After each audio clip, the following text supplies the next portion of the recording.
Hello everyone, my name is Pratik Misra and welcome to another exciting video of Fast API series.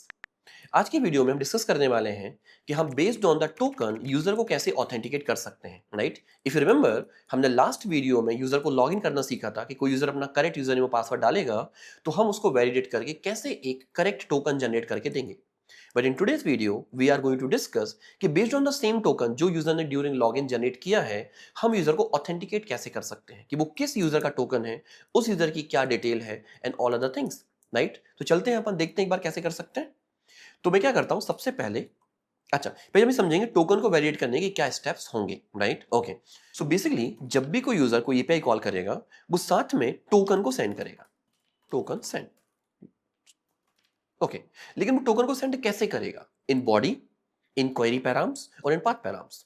इन तीनों में से किसी से भी नहीं करेगा, राइट? हम टोकन कभी भी ना तो बॉडी में भेजेंगे, ना ही क्वेरी पैराम्स में भेजेंगे, ना ही पाथ पैराम्स में भेजेंगे. तो फिर कैसे भेजेंगे, राइट?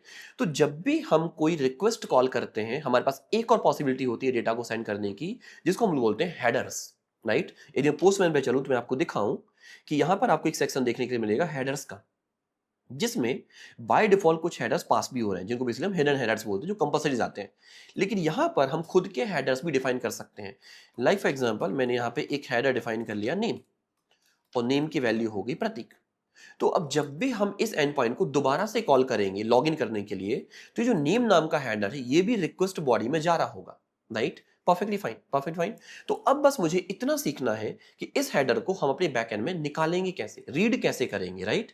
रीड कर लिया, फिर वैलिडेट कर लेंगे, वैलिडेट करने के बाद डेटा को फैच करके यूजर को रिटर्न में रिस्पॉन्स भेज देंगे. इतने से स्टेप्स हमारे पास है, परफेक्ट. अब कैसे करना है चलते हैं. तो हम सबसे पहले एक मेथड बनाते हैं, is authenticated. is authenticated, right? Perfectly fine, perfectly fine. Now return में अभी तो हम भेज देते हैं डन, ठीक है, ताकि मुझे कोई अपने कोड में एरर देखने के लिए ना मिले, ठीक है. अब इस ऑथेंटिकेटेड में क्या रहा होगा बेसिकली? क्या हम कोई क्वेरी पैराम भेज रहे हैं, क्या हम कोई बॉडी भेज रहे हैं, क्या हम कोई पाथ पैराम भेज रहे हैं? नहीं भेज रहे हैं. तो फिर क्या भेज रहे हैं? रिक्वेस्ट. रिक्वेस्ट हर एक एंड पॉइंट के साथ अटैच होती है, जस्ट मुझे उसको निकालते आना चाहिए, राइट, या रीड करते आना चाहिए. तो कैसे निकालेंगे? तो यहाँ पे एक वेरिएबल बना लेता हूँ रिक्वेस्ट. और रिक्वेस्ट का टाइप क्या होगा? तो टाइप बेसिकली फास्ट एपीआई के अंदर से मिलेगा मुझे रिक्वेस्ट. तो जो मेरा टाइप बनेगा वो क्या होगा? रिक्वेस्ट टाइप का ही रिक्वेस्ट होगा, राइट? ओके. और मैं यहाँ पे क्या करता हूँ, प्रिंट कर लेते हैं. प्रिंट किसे कर देते हैं? रिक्वेस्ट को, ठीक है. अब इस ऑथेंटिकेटेड को कनेक्ट कर देते हैं हमारे राउटर के साथ. राउटर में चलते हैं, एक मेथड बनाते हैं डिफाइन इस ऑथ. इस ऑथ में भी क्या मिल रहा होगा मुझे? रिक्वेस्ट मिल रही होगी. और यहां पे क्या पास करूंगा? रिक्वेस्ट टाइप, जो कि मुझे इंपोर्ट करना पड़ेगा कहां से? फास्ट एपीआई से. नीचे आते हैं, यहां पे पेस्ट करते हैं, इंटर करते हैं और रिटर्न कर देते हैं. रिटर्न किसे करेंगे? Controller, controller dot is authenticated. और इसको चाहिए क्या मुझसे? रिक्वेस्ट. That's it. तो जो भी हमारा ये इज ऑथर आउट रिसीव करेगा विच इज माई रिक्वेस्ट, वो मुझे यहां पे मैं सेंड कर दूंगा, ठीक है. अब इसको मुझे कन्वर्ट करना है राउट में, तो मैं क्या लगाऊंगा? यूजर राउट डॉट गेट मेथड लगाएंगे, क्योंकि हम कोई भी बॉडी डेटा सेंड नहीं कर रहे हैं, ठीक है. ओके. सो नाउ गेट करते हैं. गेट क्या कर लेते हैं? Is auth. Perfectly fine, perfectly fine, ठीक है, डन. अब मुझे डीबी चाहिए होगा, बिल्कुल चाहिए होगा, ठीक है. तो मैं यहां से डीबी को कॉपी कर लेता हूं, एग्जैक्ट सेम, ठीक है. और यहां पे सबमिट कर देते हैं, डन. स्टेटस कोड भी क्या भेजेंगे? 200 ओके ही भेजेंगे, तो अपन इसको भी कॉपी कर लेते हैं, ठीक है, comma then paste it, done. और इस डीबी को मुझे यहां से पास भी करना होगा, तो मैं यहां से पास कर देता हूं. इज ऑथेंटिकेटेड में चलते हैं, इट शुड रिसीव. तो हमने यहाँ पे डीबी को रिसीव कर लिया और डीबी का टाइप क्या हो जाएगा हमारे पास? ऐसा हो जाएगा, डन. तो क्या हमारा एक इज ऑथेंटिकेटेड का राउट बन चुका है? यस. क्या हमने उसको राउट में कंडक्ट भी कर दिया है? कर दिया है, ठीक है. अब इसको टेस्ट करने की जरूरत है. टेस्ट करते हैं, कैसे करेंगे? कलेक्शन में चलते हैं, एक न्यू एंड पॉइंट क्रिएट करते हैं. And point will be is auth, ठीक है, डन. नाउ जो भी हमारा एंड पॉइंट है हम सेम को कॉपी कर लेते हैं, यहां पेस्ट करते हैं और यहां पर एंड पॉइंट क्या है हमारे पास? Is auth, done. लेकिन अभी यदि मैं इसको हिट करूं, डन मुझे प्रिंट हो गया, प्रिंट हो गया, ठीक है. लेकिन क्या हमने इसके हेडर में हमने जो लॉगिन करके टोकन जनरेट किया था, क्या हमने उसको भेजा हुआ है? नहीं भेजा हुआ है, ठीक है. तो कैसे भेज सकते हैं? हम जाते हैं हमारे लॉगिन पर, इसको मुझे नाम भी देना पड़ेगा लॉगिन, है ना, ताकि हम उसको देख भी पाए, ठीक है, डन. इसको तो मैं हटा देता हूं, ठीक है. अगेन से सेंड करते हैं। मुझे जो टोकन मिला, इस टोकन को मैं यहाँ पे कॉपी कर लेता हूँ। परफेक्ट। इस ऑथ में चलते हैं, यहाँ हम हेडर्स में जाते हैं। की का नाम होगा ऑथराइजेशन। की का नाम क्या होगा हमारे पास? ऑथराइजेशन। इसकी वैल्यू होगी JWT space and paste your token, जो टोकन हमने कॉपी किया है। तो अभी जो भी यूजर लॉगिन करेगा, उसका जो भी टोकन होगा, हम उसको कहाँ स्टोर करेंगे? जब फ्रंट एंड डेवलपर की तरह बात करें तो ब्राउजर में किसी ना किसी स्टोरेज में स्टोर करके रखेंगे। और जब भी हम कोई नई एपीआई कॉल करेंगे, ऑथराइजेशन की के साथ JWT देन आपके टोकन को सेंड कर देंगे। Perfect, perfect, okay. सो अभी इस टोकन को हम बैकएंड पे रीड कैसे करेंगे? That's the biggest challenge. Okay, समझते हैं, बहुत ईजी है। यदि हम यहां से इसको सेंड करें, यू कैन सी मुझे डन रिस्पॉन्स मिल रहा है, मतलब सब कुछ प्रॉपर काम कर रहा है। And you can C on my terminal कि मुझे देखने मिल रहा है एक रिक्वेस्ट का ऑब्जेक्ट, रिक्वेस्ट क्लास का एक ऑब्जेक्ट। तो बेसिकली रिक्वेस्ट के अंदर ही एक की है या एक एट्रीब्यूट है हेडर्स। अब यदि हम हेडर्स को रीड करते हैं तो देखेंगे क्या मिलता है मुझे। हेडर्स एक डिक्शनरी है। Can you see this? Headers is one of the dictionary. और इस डिक्शनरी के अंदर एक की है जिसका नाम है authorization. Perfectly fine, easiest way, right? तो अब जो भी आप हेडर्स के साथ या हेडर के साथ आप जो भी की वैल्यू पर पास करोगे, वो मुझे एक डिक्शनरी फॉर्म में स्टोर होकर मिलेगा। जैसे ऑथराइजेशन एक की है, साथ में यूजर एजेंट भी है, साथ में कुछ एक्सेप्ट भी है, साथ में कुछ और हमारे पास टाइप भी होगा, कुछ और भी होगा, तो lot of things we have. ठीक है, तो मुझे किससे मतलब है? ऑथराइजेशन से। तो क्या मैं ऐसा कह सकता हूं? डॉट गेट ऑफ ऑथराइजेशन, और इसको हम एक वेरिएबल में स्टोर कर लेते हैं, token equals to and something like this. और यहां से चाहे तो हम प्रिंट कर देते हैं टोकन को। परफेक्टली फाइन, ठीक है, सब हमारा डिफरेंस हो चुका है। ठीक है, अब असाइन करते हैं। वी हैव दिस टोकन, जो टोकन है भेजना चाह रहा था वो मुझे बैकएंड पे मिल पा रहा है। सो आई बिलीव यहां तक बात क्लियर होगी, किसी के लिए कोई भी डाउट नहीं होगा, राइट? अब जो नेक्स्ट स्टेप, जो सबसे लास्ट स्टेप बचता है, इस टोकन को वैलिडेट करना कि जो टोकन हमने भेजा है वो सही है या गलत है। कैसे करेंगे? इजीएस्ट वे, कोई दिक्कत की बात नहीं। सिर्फ इस टोकन को देखो तो यहाँ पे एक JWT साथ में अटैच होकर आ रहा है, और साथ ही मेरे पास टोकन भी है। तो मैं क्या कर सकता हूं? टोकन को यदि हम स्प्लिट कर दें, कहां से? स्पेस से, और उसका -1 इंडेक्स का डेटा फैच कर लें, तो क्या हमें एक्चुअल टोकन मिल जाएगा? यस, बिल्कुल मिल जाएगा। Token equal to this one. अब इस टोकन को मुझे करना है वैलिडेट। कैसे करेंगे टोकन को वैलिडेट? बहुत ईजी है। Data equals to, will simple से JWT डॉट डिकोड। डिकोड कैसे करना है मुझे? टोकन को तो हमने क्या पास कर दिया बेसिकली यहाँ पे? टोकन। लेकिन दो चीजें जो कंपलसरी है, क्योंकि उसके बिना ये टोकन डिकोड नहीं हो सकता। हमने किस सीक्रेट की से इनकोड किया था, उसी सीक्रेट की से डिकोड होगा। इसका प्रॉफिट क्या होता है कि यदि किसी को टोकन मिल भी जाए लेकिन उसका जो सीक्रेट की नहीं है, तो बैकएंड में उसको डिकोड नहीं कर सकता। यस और नो? यस। तो नाउ हम यहाँ पे क्या पास करेंगे? हम यहाँ पास करेंगे settings dot not session, settings dot secret की, और साथ में सेम एल्गोरिथम तो हम सिर्फ पास करेंगे settings dot algorithm. Perfectly fine. और अभी यदि हम प्रिंट कर दें, प्रिंट किसे कर दें? डेटा को। एंड लेट्स सी कि मुझे क्या देखने के लिए मिलता है। Okay, so now terminal open कर लेते हैं, सब रिफ्रेश हो चुका है, एंड सेंड करते हैं। You can C done. और यहां देखोगे तो मुझे देखने मिलेगा आईडी, जिस यूजर ने लॉगिन किया था उसी का मुझे यहाँ पे आईडी देखने के लिए मिल रहा है, राइट? और साथ ही मिल रहा है एक्सपायरी टाइम, कि ये कब एक्सपायर हो जाएगा। सो आई होप यहां तक सभी के लिए क्लियर होगा, राइट? अब सिर्फ इतना सा काम बचा है कि मुझे सबसे पहले ये वैलिडेट करना है कि जो आईडी है वो उस आईडी के लिए कोई यूजर एग्जिस्ट करता भी है या नहीं करता है। सेकंड मुझे जो वैलिडेट करना वो ये करना है कि कहीं एक्सपायरी टाइम हमारे टोकन के एक्सपायरी टाइम से ज्यादा तो नहीं हो गया, मतलब करंट जो टाइम है वो एक्सपायरी टाइम से ज्यादा तो नहीं है। यदि है, मतलब मेरा जो टोकन है वो एक्सपायर हो चुका है, राइट? Perfectly fine. तो कैसे कर सकते हैं? बहुत ईजी है, बहुत ईजी है, ठीक है। सो नाउ क्या मैं डॉट गेट करके अंडरस्कोर आईडी नाम की वैल्यू निकाल सकता हूं? निकाल सकते हैं। अब इसी पर्टिकुलर आईडी के लिए मुझे फाइंड करना है यूजर। तो what will say? User ID equals to this one, right? और exp time equals to exp। Perfectly fine, perfectly fine. So कोई दिक्कत की बात नहीं, ठीक है, चलेगा। ओके, सो नाउ अपन अब क्या करेंगे? सबसे पहले हम एक्सपायर टाइम को वैलिडेट करेंगे। तो कैसे कर सकते हैं? तो विल सिंपल से करेंट टाइम। करेंट टाइम क्या चल रहा है? तो करेंट टाइम कैसे निकालेंगे? So we have date time जो हमने टॉप पे इंपोर्ट करके रखा है, dot now. Right, dot time stamp. Okay, so time stamp basically मुझे एक टाइम स्टैम्प वैल्यू जनरेट करके देगा करंट टाइम की। Okay, and now we will validate कि क्या करंट टाइम एक्सपायर टाइम से ज्यादा हो गया। यस, तो कैसे कर सकते हैं? विल सिंपल से if current time greater than expire time, यदि ये बात सही है, if it's correct, then we will raise the error. This क्या करेंगे हम लोग? एसटीडी पे एक्सेप्शन। एरर कोड क्या होना चाहिए? दिस एरर कोड होना चाहिए हमारा unauthorised error, right? Okay, so simply say status code equals to status dot HTTP and it can be 401 unauthorised error. Basically time expire हो चुका है, बट हम क्या एरर जनरेट कर रहे हैं? Unauthorized error, right? और इसमें हम क्या पास कर सकते हैं? डिटेल। डिटेल क्या हो सकती है? You are unauthorized. Perfect, perfect. So now that's done, right? अच्छा, अब हम चेक करते हैं एक बार रन करके कि क्या ये टोकन एक्सपायर तो नहीं हुआ है। सेंड करते हैं, डन। मतलब हमारा जो टोकन है अभी तक तो एक्सपायर नहीं हुआ है, राइट? राइट।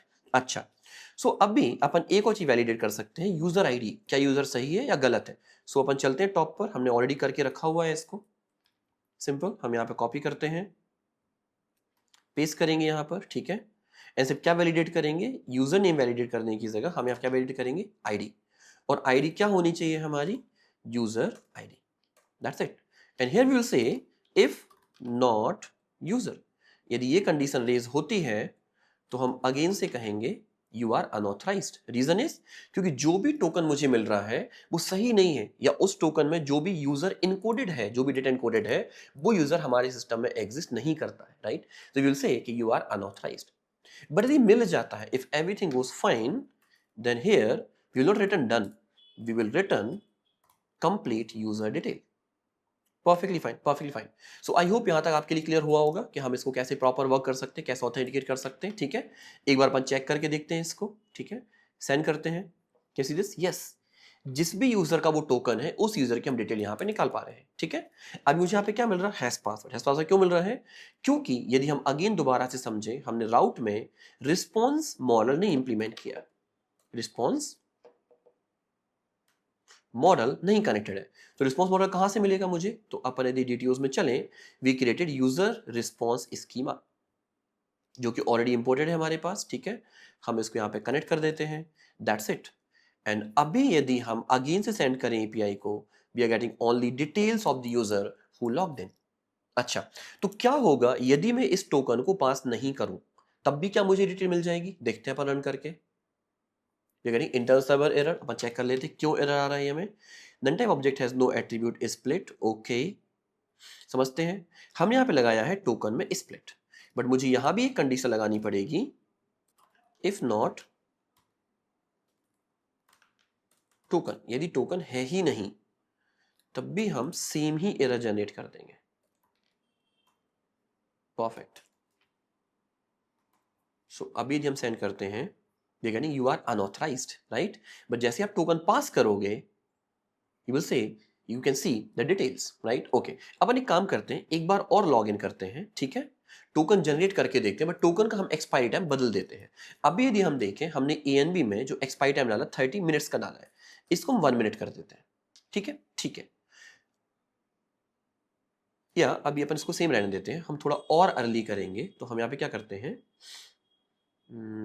हमारे कंट्रोलर में चलते हैं, ठीक है? लॉगिन में हमने जो एक्सपायरी टाइम डाला है वो मिनट्स में डाला है। मिनट्स के लिए अभी for a timing, just for testing purpose, second कर देते, सेकंड कैन बी 40। तो हमारा जो टोकन है वो 40 सेकंड में एक्सपायर हो जाना चाहिए। ओके, तो अपन ट्राई करते हैं करके, लॉग इन करते हैं। मुझे टोकन जनरेट हुआ, मैं विद इन 40 सेकेंड टोकन को कॉपी करता हूँ, इस ऑथ में चलते हैं, ठीक है? JWT के साथ पेस्ट करते हैं और सेंड करते हैं। अभी मुझे डिटेल मिल पा रही है। Let's wait for 20 to 30 seconds, ठीक है? और फिर हम देखते हैं कि क्या ये टोकन रियली एक्सपायर होता है या नहीं होता है। यदि टोकन एक्सपायर हो जाता है तो मुझे यहाँ पर अनऑथराइज्ड एरर देखने के लिए मिलना चाहिए। Okay, so just wait for 10 more seconds, let's see क्या होता है। अपन हिट करके देखते हैं, मे बी 40 सेकेंड्स हो गए हो आई थिंक, ठीक है? चेक करते हैं क्यों एक्सपायर नहीं हो रहा है, ठीक है? So if we are here, we can say current time, ठीक है चलेगा, कोई दिक्कत नहीं है, करेंट टाइम निकाल पा रहे हैं, एक्सपायर टाइम भी हम निकाल पा रहे हैं, ठीक है। हम चाहें तो हम इसको इंट में भी कन्वर्ट कर सकते हैं, कोई दिक्कत नहीं है, ठीक है चलेगा। आई थिंक दिस वन, यदि हम एक्सपायरी टाइम को प्रिंट करें ड्यूरिंग लॉग इन, ठीक है, और यदि हम मान लो लॉग इन करने जाते हैं, सेंड करते हैं, expiry time is not in the form of time stamp, right, ये बेसिकली मुझे सिर्फ और सिर्फ एक डेट और टाइम दे रहा है, ठीक है, but I want in time stamp, तो हम क्या कर सकते हैं, एक्सपायरी टाइम के बाद हम लगा सकते हैं टाइम स्टैम्प, ताकि ये एक नंबर फॉर्म में जनरेट हो, ठीक है, परफेक्ट, ओके। और इस सेकेंड को मैं 40 को भी कर देता हूँ 30 सेकेंड, ठीक है, ठीक है। अभी हम यहाँ कोड में चलते हैं, हमारे इज ऑथेंटिकेटेड कोड में, और यहाँ पर एक काम कर सकते हैं, फॉर अ टेस्टिंग पर्पस मैं यहाँ प्रिंट लगा देता हूँ और expire time minus current time, देखते हैं क्या होता है यहाँ पे, ठीक, मुझे क्या रिस्पॉन्स देखने के लिए मिलता है, ठीक है। अपन अभी चलते हैं, लॉगिन करते हैं, क्विकली टोकन को कॉपी करते हैं, ठीक है, इस ऑथ में चलते हैं, यहाँ पर JWT और दिस वन पेस्ट करते हैं, सेंड करते हैं, we are getting the data and you can see 17 second बचे हुए मेरे पास, ठीक है, ओके। अपन एक बार और हिट करते हैं, 11 second we have, it means now we can bet, it means मेरा जो टाइम वो कम हो रहा है, ठीक है, और एक टाइम आएगा जब करेंट टाइम ज्यादा हो जाएगा एक्सपायर टाइम से, ठीक है। अपन सेंड करते हैं दोबारा से 0.73, मतलब अब यदि मैं करूंगा तो ये एक्सपायर हो चुका होना चाहिए, देखते हैं। इंटरनल सर्वर एरर क्यों आ रहा, अपन ये समझते हैं, it's confirm, right, it's pre decided कि आना चाहिए, ठीक है। It says JWT exception error signature has expired, मतलब हमने जब यहाँ पर डिकोड किया होगा टोकन को, उसी टाइम मुझे एरर देखने के लिए मिल गया होगा, राइट। तो बेसिकली हमारा JWT टोकन जो हम जनरेट कर रहे हैं और जब उसको डिकोड करते हैं, तो JWT dot decode method is more smarter, right, वो खुद डिसाइड कर लेगी कि यदि आपका टोकन एक्सपायर हो गया है then it will generate the error, yes yes. तो क्या मुझे फिर एक्सपायर टाइम वैलिडेट करने की जरूरत पड़ेगी, नहीं पड़ेगी, तो मैं इस सारे लॉजिक को तो यहाँ से हटा देता हूँ, ठीक है, हम इस कोड को भी हटा देते हैं, ठीक है। इन JWT से मुझे इंपोर्ट करना पड़ेगा from JWT dot exception import invalid token error, मतलब जो टोकन है वो हमारा इनवैलिड है, अब चाहे वो लेंथ की वजह से हो, एक्सपायर की वजह से हो, कोई भी एरर हो, बट एरर मिलेगा मुझे, ठीक है। और जब भी मुझे एरर देखने मिलता है तो उसको अपन हैंडल कैसे करेंगे, हम यहाँ पे जाते हैं ऑथेंटिकेटेड में, and here we will apply what, try and catch, so basically you can say try और except, not try and catch, तो हम इसको ऐसे कर लेते हैं यहाँ पे, here we will apply try, done, and finally here we will say accept, accept क्या करना है मुझे, invalid token error accept करना है मुझे, ठीक है, और क्या रिटर्न करना है, रिटर्न हम सेम ही कर रहे होंगे, you are unauthorized, that's simple, okay। अभी यदि हम पोस्टमैन पे चलें और रिक्वेस्ट को सेंड करके देखें, you are unauthorized, right, even आप यदि टोकन पास नहीं करोगे still you will get same error, you are unauthorized, right। so जब भी हम टोकन ऐसा कोई क्रिएट करते हैं जिसका जो एक्सपायरी टाइम है वो कम है, और जैसे ही वो टोकन एक्सपायर हो जाएगा we will get the error, right. अपन एक बार लास्ट टाइम टेस्ट कर लेते हैं टू अब before closing this video, right. तो यहाँ पे चलते हैं एक बार दोबारा से हमारे कोड में चलते हैं, ठीक है, और एक्सपायरी टाइम 30 से भी थोड़ा कम कर देते हैं, 20 कर देते हैं ताकि हम क्विकली टेस्ट कर पाए। लॉग इन करते हैं, टोकन को कॉपी करते हैं, यहाँ पर पेस्ट करते हैं, सेंड करते हैं, अच्छा हमने सेंड नहीं किया अभी तक, अभी सेंड करते हैं, we are getting this detail, but just wait for 2 to 3 seconds, हो सकता है बेसिकली होगा ही, हमारे टोकन एक्सपायर हो जाएगा और वी विल गेट एरर, और we will get a like message unauthorized error. Test करते हैं दोबारा से, yes we are getting 401 unauthorised error, क्योंकि जो टोकन है वो हमारा एक्सपायर हो चुका है। सो आई होप यहां तक आपके लिए क्लियर होगा कि हम किस तरीके से एक वैलिडेशन क्रिएट कर सकते हैं, या हम एक इज ऑथेंटिकेटेड राउट क्रिएट कर सकते हैं टू वैलिडेट द यूजर, जिस भी यूजर ने लॉग इन किया हुआ है, राइट। यदि आपको यहाँ तक क्लियर है तो आप इसको खुद एक बार इंप्लीमेंट करके देखो, एंड कोई भी डाउट आता है, कोई भी कहीं भी प्रॉब्लम है, just put your comment, I definitely try to response you. I hope you enjoyed this. If yes, then like and share this video. Subscribe to our channel. I'll see you in the next one. Thank you so much. Have a good day. Bye.